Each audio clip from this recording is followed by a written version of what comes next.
Hello. Today I will be covering various topics surrounding weight loss, how to lose weight, how to maintain weight loss, and various tools to make it a lot easier to do so. I hope you enjoy. Please, if you like this video, hit the thumbs up, subscribe, and I hope you enjoy this video. After taking a break from YouTube for a bit, I've decided to get back into it. And in this video, I'll be talking about the various ways you can overcome being overweight and effective ways to lose weight that you may have never heard before. To begin with, I'll break down the reason why you do not want to be overweight. Now, being overweight does many things to you.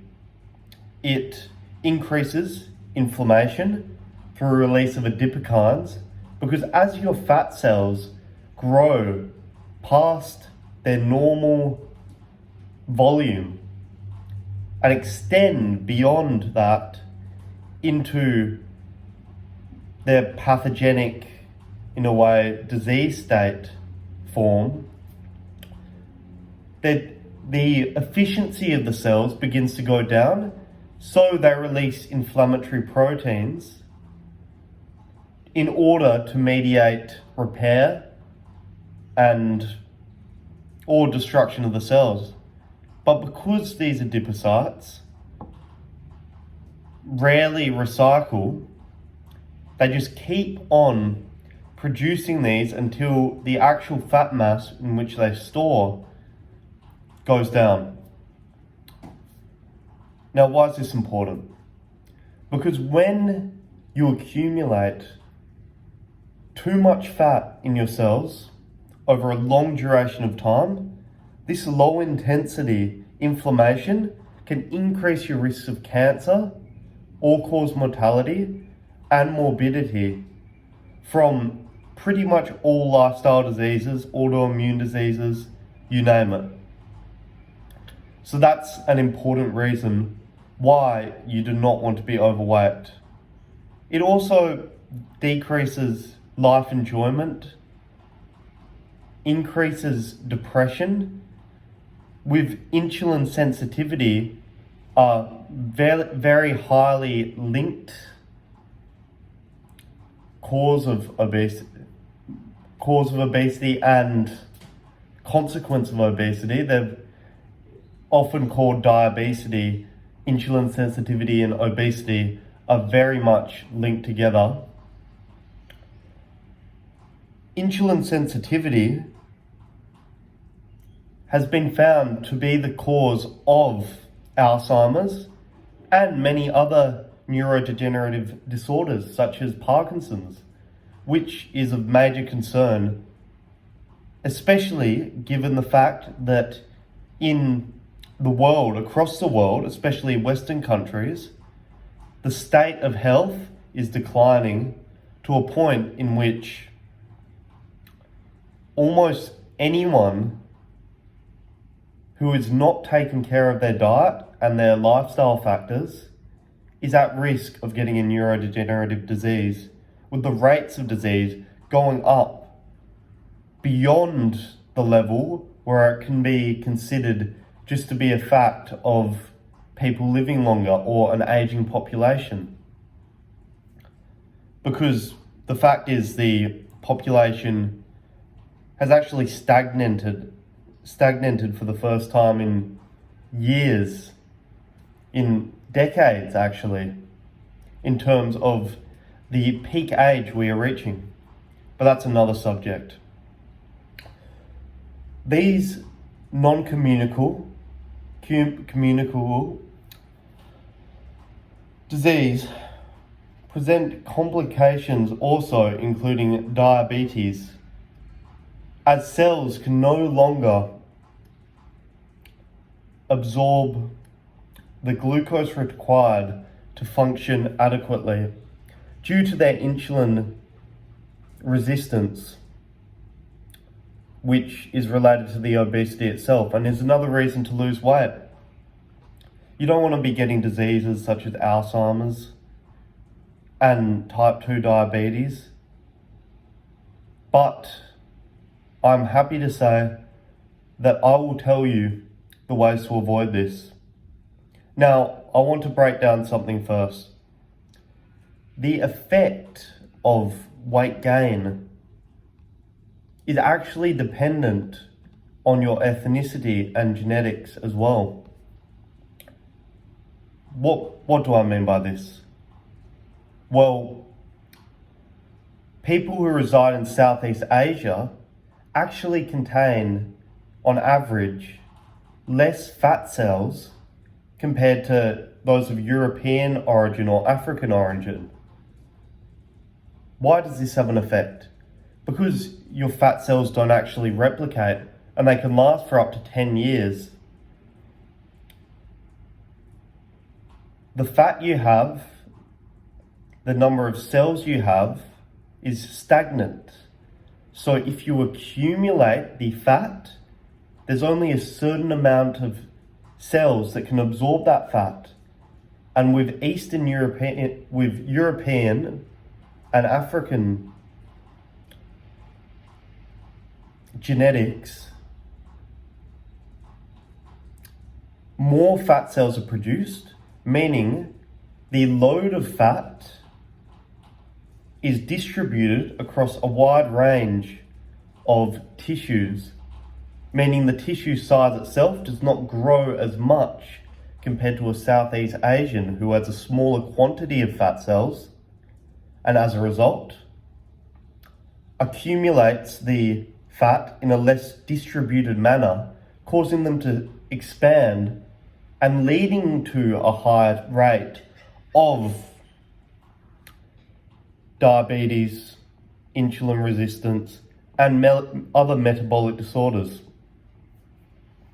Now, this also needs to be considered because you may look at an average Japanese man, for example, and he will not have the same phenotype as a European man, but could be much skinnier just on aesthetic appearance, but still carry the same risk of disease just because of the lower amount of fat cells he possesses.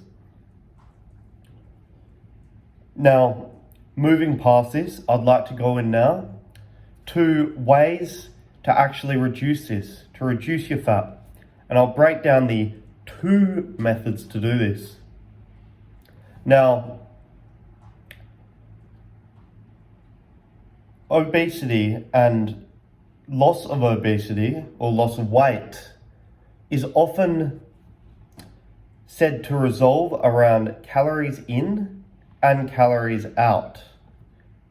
But I will discuss the fact that this is not the total picture, and it's an oversimplification of the real way to lose weight. Now, if you eat less and exercise more, you will certainly be breaking down those calories you ingest, and the less calories you have, which ideally in this scenario would be below your level of fat storage, so you'd be in a calorie deficit. In this scenario, you will properly lose weight, and you can find the effect of weight loss from this. But what is not looked at is the fact of quality. Now, if you're eating a high carb diet and all of a sudden you start trying to restrict this with calories, then bang, you're going to be hungry as shit. Because hunger is not considered in this unlikely scenario. Because your body actually craves still the nutrients that you have been having in surplus for a long period of time, especially if you have reached upper weight classes. The picture which I'm trying to paint here is more revolving around the second way to lose weight, which is metabolic. Now, losing calories in, calories out, does work. And there is calorie restriction, which has been found to work very effectively.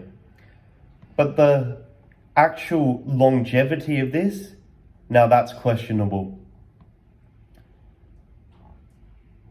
Intermittent fasting is one of the techniques which many people use and is kind of the hallmark of the calories in, calories out framework of losing weight. If you're an athlete, this will not work for you. It has been found to work in some studies, but if you're trying to achieve maximum performance, having your body properly filled with the nutrients you need is far more important than any aesthetic of losing weight, unless, of course, your sport requires it. In which I would argue that some of the later ideas on how to lose weight may be more beneficial. Now, time-restricted eating. Now, time-restricted eating is another of these common ideas, which in my opinion is slightly better than intermittent fasting based on the longevity of it. Now, this is something pioneered by Sachin Panda, in which his book, The Circadian Code, is a very good idea regarding a short eating window and not eating outside this eating window to be in line with your circadian rhythm, which is your body clock, which I've talked about in a previous video, and the basic fluctuations that your body goes through throughout the day to run its normal cycles and process in normal function. Now, eating late into the night or early in the morning will move your sleep towards that direction as your body tries to predict when you'll be eating next. So that means for all you late night snackers, your body will be trying to predict that you're going to eat. And if you set the idea in your body that you'll be eating at 12 o'clock in the morning every day, you're not going to be able to fall asleep because your body will be preparing for a meal in the time where you should be repairing. So Sachin Panda is very wise in his approach, in which it prioritizes sleep, the best weight loss tool, as most of your body's metabolic functions occur during sleep, especially resetting and revitalizing you. Sleep is important for every cell in your body. Not only weight loss, but weight loss can be achieved through improving sleep, for sure. And to add to good quality sleep, Sachin Panda's time-restricted eating idea, and many other people's idea, it's not just his, is effective in doing its intended purpose. It'll allow you to lose weight, potentially through calorie restriction in some ways. You may not be able to eat the normal amount of snacks you would because you'll be more full from eating within a small time period. But also the improvement in overall well-being because of that. Diet change, completely absent by the way. You will be able to see a certain amount of weight loss, which I do believe is a good way to lose weight. Moving on from time-restricted eating, nutrition. Now, nutrition is probably, in my opinion, the most important factor in terms of weight loss as a whole.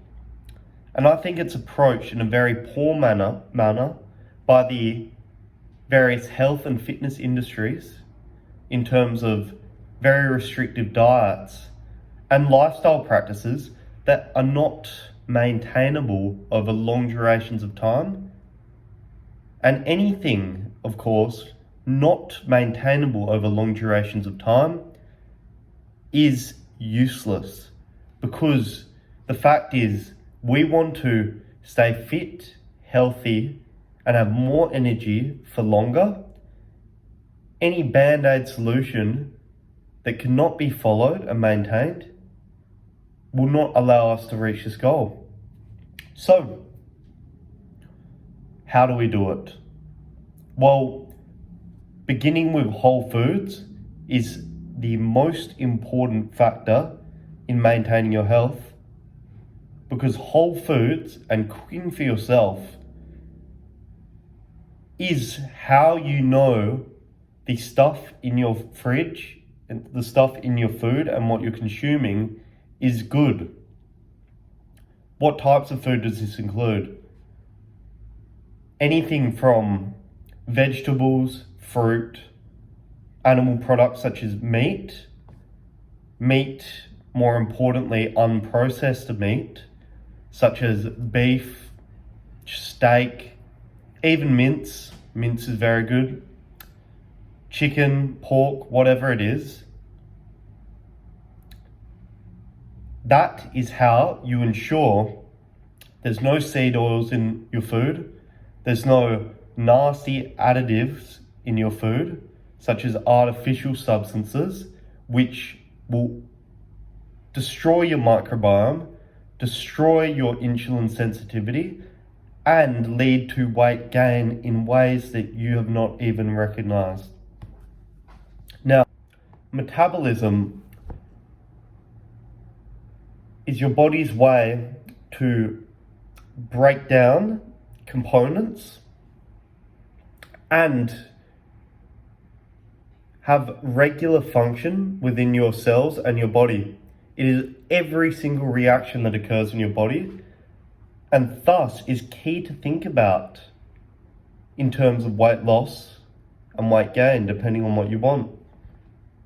Now, having very efficient mitochondria, which produce your energy, means having a greater ability to break down your stored fat and transform it into energy, rather than storing it and saving it for an opportunity to when your mitochondria need the fuel itself.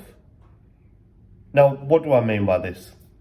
So, your mitochondria can only process a set amount of components to make energy based on its oxygen supply and its very much speed.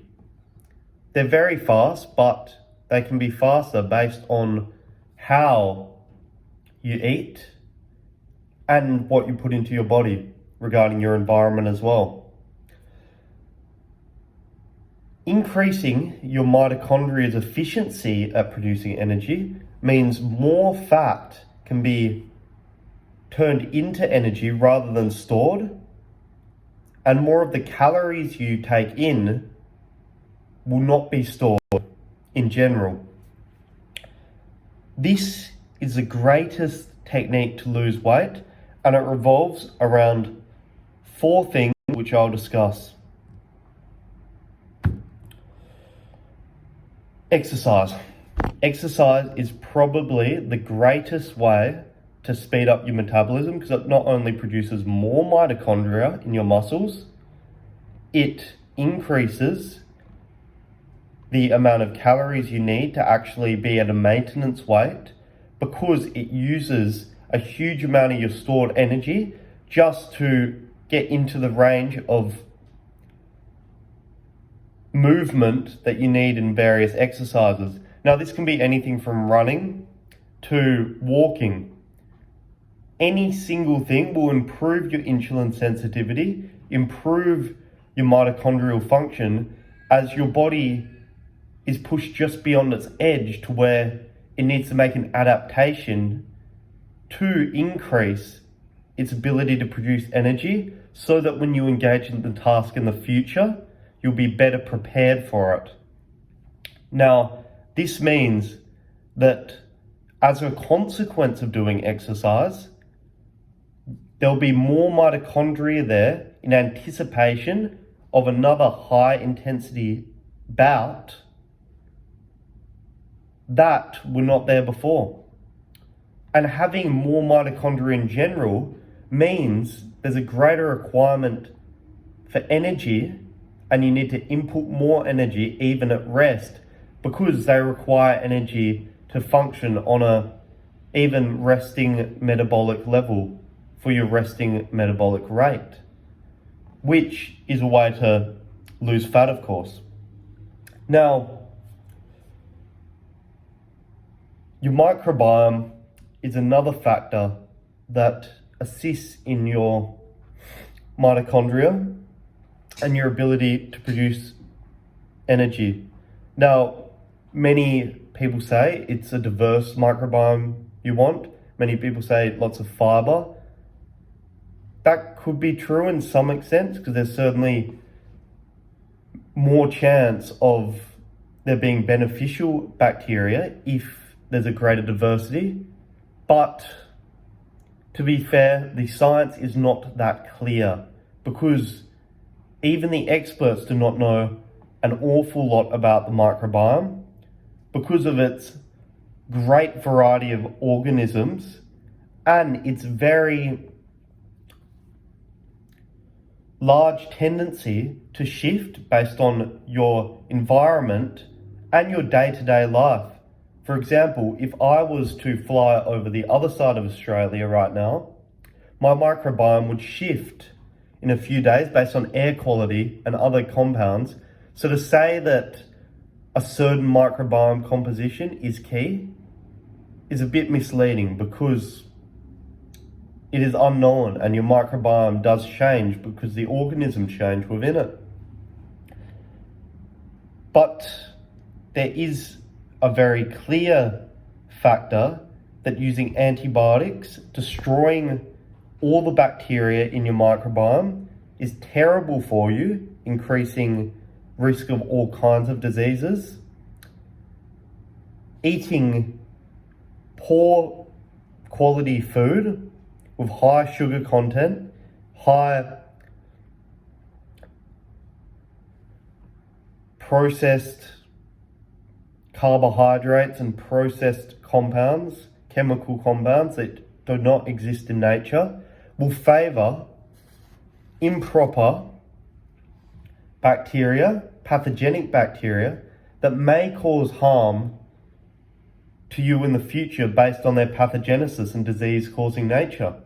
So avoiding poor nutrition can help your microbiome and make sure that you avoid the obesity-related consequences of destroying your gut flora, because these bacteria can help in the function through the variety of anti-inflammatory compounds they produce. Now, toxins, I'll go over this very quickly. Molds, highly estrogenic. They will cause you to gain weight. Farmers use molds to gain more weight in cows on less calories, because they decrease their mitochondrial function to the point where their basal metabolic rate is so low that they just keep on storing fat because they can't actually use any of the energy they consume in calories. Having molds in your environment constantly will cause you to do the exact same thing, because they're toxic. They're myotoxins. Having heavy metals, arsenic, mercury in your body does a similar thing. It destroys your metabolic function and impairs mitochondrial function through decreasing polarity across the cell membrane of the mitochondria and decreasing ATP. Now, activated charcoal, one of the best remedies to remove them from your body, and also avoiding them in general. But of course, seek proper testing and seek proper medical advice regarding compounds such as activated charcoal, because if you are consuming activated charcoal, you need to be consuming a lot of water, and it may not be right for you. So always take care in that.